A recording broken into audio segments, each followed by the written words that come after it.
Hello viewers, আজকে আপনাদেরকে দেখাবো কিভাবে মিন সস বানাবো। প্রথমে আমরা মিন সস এবং ধনিয়া পাতা কচি কচি করে কেটে নেব সুন্দর করে।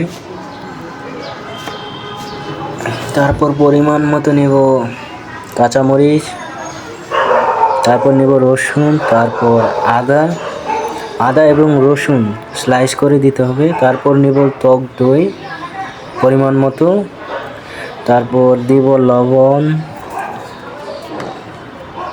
তারপর দিব হালকা জিরে গুঁড়ো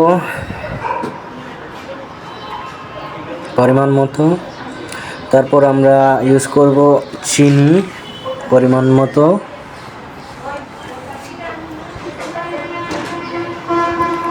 তারপর নিব লেবুর রস দিতে হবে।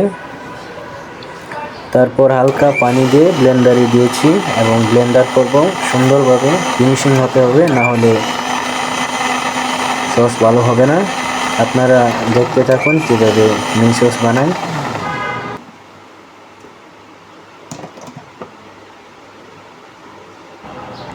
ব্লেন্ডার করার পর আমি ছোট্ট একটি 7 রেখে দিলাম। তারপর আমরা চেক করব মিন সস ঠিক হয়েছে কিনা। সব কিছু আমার জানার মতে সব কিছু পারফেক্ট, খুব সুস্বাদু হয়েছে মিন সস। Everything is fine. দেখেন কালারটা খুব সুন্দর এসেছে। হয়ে গেল মিন সস। যদি ভালো লাগে কমেন্ট, শেয়ার এবং লাইক দিবেন, বেশি বেশি করে শেয়ার করবেন। ধন্যবাদ।